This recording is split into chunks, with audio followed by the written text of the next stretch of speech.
ইসলাম প্রচার করতে আরম্ভ করেছেন। সোনা মানিকেরা আমার মাথায় রাখুন, আমার নবী টুকটুক করে বাড়িতে পৌঁছালেন। আম্মা খাদিজাতুল কুবরা সালামুল্লাহি আলাইহা, আম্মা জান আমার রাসূলে পাকের যখন পেশানি থেকে রক্ত ঝরতেছে, সঙ্গে সঙ্গে উনি আর কোনো কাপড় চোপড় পেলেন না, এমন কোনো জিনিস পেলেন না যাহা দিয়ে আপনার কিনা মাথা ব্যান্ডেড করে দিবেন। উনি মাথা তো ব্যান্ডেড করতে পারলেন না বাবা, মাথা তো ব্যান্ডেড করতে উনি পারলেন না, কিন্তু করলেন কি জানেন? হযরতে আম্মা জান খাদিজাতুল কুবরা সালামুল্লাহি আলাইহা আমার রাসূলে পাক সাল্লাল্লাহু আলাইহি ওয়াসাল্লাম এই রক্ত মোবারক ঝরা সইতে পারছেন না, নিজের বাড়িতে কোনো কাপড় নাই। ও মলবি টোলার জননী মা খালাও, শুনে নেন, রাতের বেলা মক্কা নগরের সর্বশ্রেষ্ঠ ধনী মহিলা আম্মা খাদিজাতুল কুবরা রাদিয়াল্লাহু তাআলা আনহা ঘরে এমন বাড়তি কাপড় নাই যে কাপড়টি ছুঁয়ে আমার নবী পাকের মাথায় ব্যান্ডেড করে দেবে। একবার কি চিন্তা করেছেন আমার নবীর জন্য তিনি কত কুরবানি দিয়েছে? তাই তো গজলে বলে, দেখিয়া আপনার মোজেজা এ ভাগ্যবতী বিবি খাদিজা, দেখিয়া আপনার মোজেজা ভাগ্যবতী বিবি খাদিজা, সঁপে দিল জীবন আর যৌবন। দয়াল নবী মায়ার নবী গো, আপনি আমার জীবনের জীবন।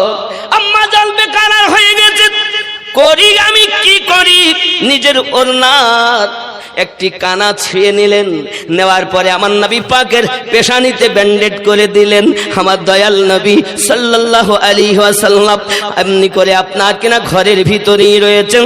এখন দুশমনের দলেরা ঘরের বাইরে আপনার উটের পচা নাড়ি ভুঁড়িগুলো আপনার ঘরের বাইরে রেখে গিয়েছেন। আবু জাহেলের দলের লোকেরা রেখে গিয়েছি, আব্বা এত দুর্গন্ধ, ওই দুর্গন্ধতে ঘরের ভিতরে থাকা যায় না।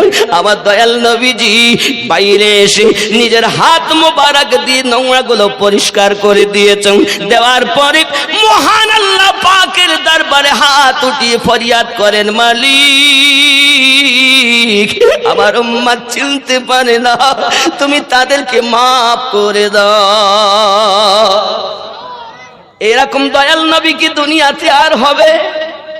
হে বাবা, আর কি পাওয়া যাবে? তাহলে এমন নবী যখন আমরা পেয়েছি, গর্ব করি, ফখর করি, আমাদের নবী শ্রেষ্ঠ নবী, ওই নবীর উম্মত হয়ে আমরাও শ্রেষ্ঠ হয়েছি। ওই রাসূলকে যত ভালোবাসা যাবে আমার আল্লাহ তত রহমত বর্ষণ করি যাবে। রাগ করছেন কথা? ইসলামের প্রাথমিক যুগ বড় কষ্ট বাবা। আমার দয়াল নবী মুস্তাফা কখনো বদদুয়া করেননি, সদা সর্বদা আল্লাহ পাকের কাছে আমাদের জন্যই দোয়া করেছেন বাবা। আমার নবী তেলাওয়াত আবার শুরু করেছেন খানায় কাবার কাছে এসে। এমন সময়তে রাসূলে পাক সাল্লাল্লাহু আলাইহি ওয়াসাল্লামের বাণী শুনে বাবা এক ইহুদি তার একটি বালক ছেলে 6 থেকে 8 বছর তার বয়স হবে, ওই ছেলেটি আমার নবী পাকের তেলাওয়াতে কোরআন শুনে আর আমার নবী পাকে জিয়ারত করে। এত সুন্দর তেলাওয়াত যত শুনে তত ভালো লাগে, আমার নবীর প্রেমে পড়ে যায়। প্রেম প্রেম প্রেমে যখন পড়ে গেল, বাপ জিজ্ঞাসা করে, খোকা তুই কোথায় যাস? বলে রাসূল তেলাওয়াত করেন, আমার ভালো লাগে। তার কথা দুনিয়ার কোন কবির কাব্য নয়, সাহিত্যিক নয়, এমন বাণী আমার পিতা আপনি যদি শোনেন আপনিও মুগ্ধ হয়ে যাবে। বুঝতে পেরেছি তোকে মুহাম্মদ সাল্লাল্লাহু আলাইহি ওয়াসাল্লাম জাদু করেছে, তাকে জাদু করে ফেলেছে। জোরে বলুন নাউযুবিল্লাহ। আমাদের নবী কি জাদু কর? হ্যাঁ। কেউ বলে নবী জাদু করেছে, আমি বলি হ্যাঁ। নবী তলোয়ার চালিয়েছে, আমি বলি হ্যাঁ চালিয়েছে। কিসের তলোয়ার? প্রেমের তলোয়ার। কিসের জাদু? প্রেমের জাদু। জোরে বলে কার প্রেম? আল্লাহ ও রাসূলের প্রেম। তুমি দুনিয়ার তলোয়ার ভেবো না, ইশকের তলোয়ার রাসূল চালিয়েছেন। যত ইশকের আব্বাজি আমার সোনা মানিকের পিতা বলে আজ যাওয়া হবে না মক্কার খানায় কাবার নিকটে, এখন তুমি বাড়িতে থাকবে। ছেলে তো বলে পিতা সম্ভব নয়, এখন তার পায়ে শিকল দিয়ে বাড়িতে আপনার কিনা বেঁধে রেখেছি। ছেলেটা আর মক্কায় আমার নবীর কোরআন মাজিদ তেলাওয়াত শুনতে যেতে পারে না। এই আমার জবাব, আমার জওয়ান যুবকেরা, আপনাদের কাছে আমি অনুরোধ করব বাবা, আমার রাসূলে পাকের তেলাওয়াতে কোরআন মাজিদ কত সুন্দর ছিল। আজ আমাদের ঘরে কেন এত আল্লাহ পাকে গজব দান করে? একমাত্র আমরা আল্লাহ পাকের কোরআন মাজিদ ছেড়ে দিয়েছি। বন্ধুরে আমার, চলুন না কেন দেখি এখন ছেলেটি মাকে বলে মা আমাকে একটু ছেড়ে দাও না, আমি রাসূলে পাকের দিদার করব। জোরে বল, কার দিদার? নবীর। আব্বাজি আমার এই কথা যখন বলতেছেন, এমন সব মা বলে যাওয়া সম্ভবপর হবে না, বেঁধে রেখেছি, তুমি মুস্তাফা ছেড়ে দাও। কারণ আমরা হলাম এই মক্কা নগরীর ধনী, আমাদের তেলাওয়াত, আমাদের ধর্ম আলাদা, তাদের ধর্ম আলাদাও। এখন যাওয়া যাবে না বাবাজি। এমনি করে আপনার কিনা দেখা গেল এই আপনার ঘটনাটা ঘটতেছে আস্তে আস্তে করে। আমার নবী পাক সাল্লাল্লাহু আলাইহি ওয়াসাল্লাম যখন মক্কা থেকে মদিনায় আপনার রওনা দিয়েছেন বাবা, মদিনাতুল মুনাওয়ারায় যখন নবী গেছেন, নবী পাকের বাণী শুনে ওই 6 থেকে 8 বছরের বালক প্রেমে পড়ে পাগলের মতো হয়ে আছে বাবা। এমনি করে খাওয়া দাওয়া বন্ধ করে দিয়েছে। মা যদি খেতে দেন খায় না, মা যদি আপনার কিনা পানি দেয় পান করে না, খাবার দেয় খাওয়া দাওয়া বন্ধ করে দিয়েছে। আব্বা আমার খাওয়া ভালো লাগে না, নবী ভালো লাগে। ছোট্ট বালকের প্রেম কেমন আমরা সুন্নিরা এজন্য তো দরুদ পড়ি, সালাম পড়ি, কারণ আমাদের দরুদ ও সালামে বড় মজা লাগে। যুবকরে আমার, ইহুদির ছেলে খাওয়া ছেড়ে দিল যখন, মা বলে বাবা তুই খাস না কেন? ভালো লাগে না। বাপ বলে খাস না কেন? ভালো লাগে না। কোনো খাবার আমার ভিতরে ঢোকে না, আমার মন চায় শুধু নবী নবী। জোরে বল। দয়ার নবীর মোহাব্বত এমন হয়ে গেল তার কলবে, তার দিলে। হে বাবাজি আমার, আস্তে আস্তে ক্লান্ত হয়ে গেল। বাপ ডাক্তার দেখাতে আরম্ভ করেছি, কবিরাজ দেখাতে আরম্ভ করেছি, দেখো ট্রিটমেন্ট শুরু করেছি। বাবা ট্রিটমেন্ট করে কোনো কাজ হয় না, কোনো রকম কোনো লাভ হয় না। এখন কোনো রকম কোনো কাজ যখন হয় না, দিন দিন ছেলেটা আরো ক্লান্ত হয়ে গেল বাবা। একটি মাত্র ছেলে, বাপ বড় ধনী মানুষ, তার সমাজে একটা নাম যশ রয়েছে বাবা। এখন ছেলে যদি মারা যায়, তাদের দ্বিতীয় কোনো সন্তান নাই, তাই তারা ডাক্তার কবিরাজ করে, কোন রকম কোনো কাজ যখন হচ্ছে না, আব্বা আমার ছেলেটি বলে পিতা আমার খাওয়া ভালো লাগে না, এমনকি জবান বন্ধ হয়ে গেল। বাপ বলে বাবারে তোর শেষ ইচ্ছাটা বল, জানি আমি তুই মারা যাবি, বাঁচবি না দুনিয়ায়, তবে বল তোর শেষ ইচ্ছা কি? ছেলেটি বলতেছে পিতা গো, আমার শেষ ইচ্ছা যদি পূর্ণ করে দেন তাহলে আপনার কদমে আরজি রাখি।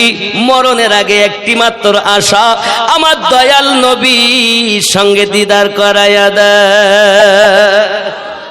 জীবনে হবে কি তোমার দিদার, ইয়া রাসূলুল্লাহ,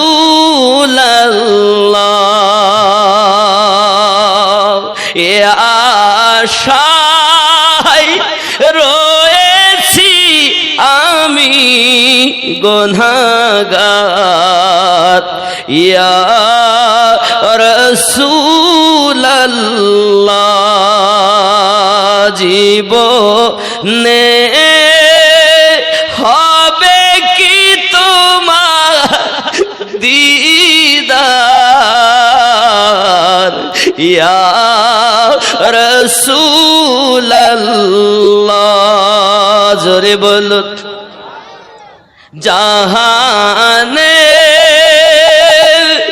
যেদিকে তাকাই দরুদি,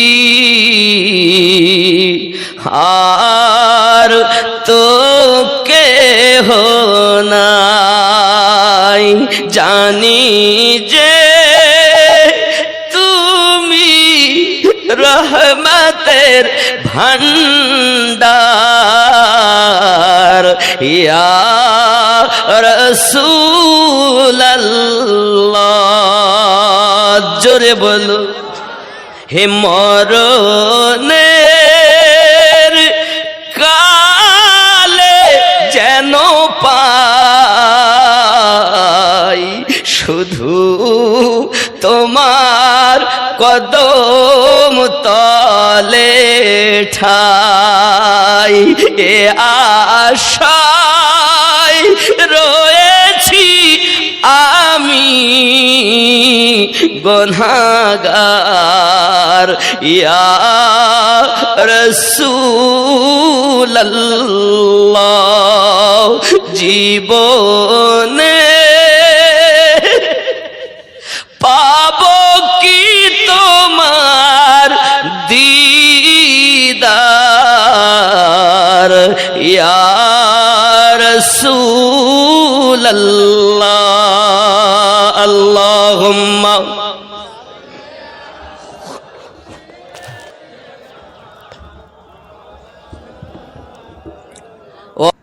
আশিক আছে যে মরণপূর্ণ ভাব একবার দেখতে চায়।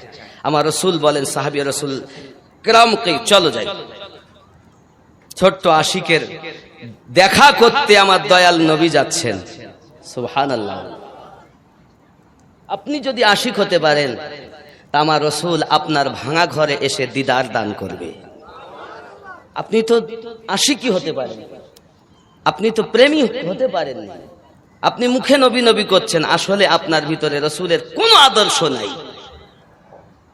মিথ্যা আপনার মধ্যে, সুদ আপনার মধ্যে, এমন পাপ নাই যাহা আমাদের মধ্যে নাই। তাহলে আমরা কেমন করে দাবি করি যে আমরা নবীর উম্মাত, আমরা আল্লাহর বান্দা বান্দি? বান্দার কাজ তো দাস এবং দাসত্ব করা, নাকি? বান্দা অর্থ দাস, সে করবে দাসত্ব। আমরা কি দাসত্ব করি? করি?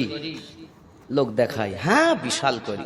আব্বাজি আমার দয়ার রসুল টুকটুক টুকটুক করে সাহাবায়ে রসুলদেরকে নিয়ে রওনা দিয়েছেন। যেই না রওনা দিয়ে গেছেন, এমনি সমাতে আপনার ইহুদি হলো আমার নবীজিকে আপনার সম্মান করে বাড়িতে নিয়েছেন। জোরে বলো। নবী আমার যেই না ইহুদির ঘরে প্রবেশ করেছেন, এই যুবকেরা প্রবেশ করার পরই দেখা গেল ওই ছোট্ট আশিক উঠে আপনাকে না বসতে পারে না, চোখ মেলতে পারে না। পিতা তার কানের কাছে যাইয়া বলছে, বেটা রে দেখো যার আশিক তুমি, তোমার মাসুক এসে গেছে। যেই কথাটুকু পিতা বলেছেন, সঙ্গে সঙ্গে বেটা চোখ দুটি খুলে যেন মরা দেখে জীবন পেয়ে গেল। আমার নবীজিকে যেই না দেখেছেন উঠে দাঁড়িয়ে গেছেন, ইয়া রাসূলুল্লাহ সাল্লাল্লাহু আলাইহি ওয়াসাল্লাম, হুজুর আমাকে maaf করবেন, হুজুর আমাকে ক্ষমা করবেন, হুজুর আমি হয়তো আর বাঁচবো না, আমি আপনার ছাড়া আমাকে কিছু ভালো লাগে না, আমি আপনার প্রেমিক, আমি আপনার পাগল, হুজুর আপনার ছাড়া আমার ভালো লাগে না, আমি বাঁচবো না, আমার উপায় কি হবে? আমার দয়াল নবী বলেন, জলদি করে পড়ে নাও লা ইলাহা ইল্লাল্লাহু মুহাম্মাদুর রাসূলুল্লাহ। সাবিরে আর কাঁদতে হবে না, আমি নবী এই দুনিয়া থেকে আখিরাত পর্যন্ত তোমার জামিন হয়ে গেলাম। এ যুবকের আমার দয়াল নবী যদি জামিন হয়ে যান, তাহলে তার হালাত কি হবে, তার অবস্থা কি হবে? আব্বাজি আমার প্রিয় রাসূল সাল্লাল্লাহু আলাইহি ওয়াসাল্লাম এই কথাটি বলেছেন, আর ছেলেটি আপনার কিনা বসে থাকতে আবার শুয়ে যায়। এমনি সমাতে আপনার কিনা রাসূলে পাক সাল্লাল্লাহু আলাইহি ওয়াসাল্লাম ইহুদির বাড়ি থাকাকালীনে ওই ছোট্ট ছেলেটি আপনার দুনিয়া থেকে মৃত্যুবরণ করে। ইন্না লিল্লাহি ওয়া ইন্না ইলাইহি রাজিউন। ছোট্ট সাহাবী দুনিয়া থেকে যখন ইন্তেকাল করে গেছেন, বাপ দেখতেছে আমার রাসূলে পাককে ডেকে, একে আর আমরা কি করব? নিয়ে যান, আপনি নিয়ে যান। আমার দয়াল নবী বলেন, সাহাবী রাসূল আমার ছোট্ট আশিক, চলো তাকে নিয়ে চলে যাই।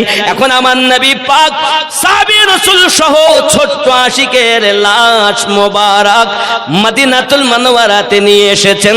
জোরে বলুন সুবহানাল্লাহ। মদিনার বাজারে ঘোরাচ্ছেন, ইয়াশরিফ দেশে ঘোরাচ্ছেন, গলি গলি ঘোরাচ্ছেন। আমার রাসূল বলেন ভালো করে তাকে ঘোরাও, মদিনার মানুষ যেন দেখে আমার ছোট্ট আশিকের জানাজা বড় ধুমধাম করে উঠবে। ছোট আশিকের জানাজা বড় ধুমধাম করে উঠাতে হবে। আব্বাজি আমার তা জানাজাটা বড় আনন্দের সহিত সাহাবী রাসূল আপনার মদিনার গলিতে ঘোরাতে লেগেছেন। ঘোরাতে ঘোরাতে ঘোরাতে ঘোরাতে এমন অবস্থা হয়ে গেল, যখন আপনার নিয়ে গেছেন দাফন করার জন্য, আমার নবী পাক সাল্লাল্লাহু আলাইহি ওয়াসাল্লাম ডিঙি মেরে মেরে আপনার চলছেন, বারবার পাসিনা মোবারকা নবী আমার মুছতেছেন। সাহাবী রাসূলের আরজি করছেন, হুজুর আপনি ডিঙি মেরে কেন চলতেছেন? ফাঁকা তো এত ময়দান, আপনি ডিঙি মেরে কেন চলতেছেন? বারবার কেন আপনি পাসিনা মোবারকা বুঝতেছেন? আমার নবী বলেন, সাহাবী রাসূল আপনারা দেখেন না আমি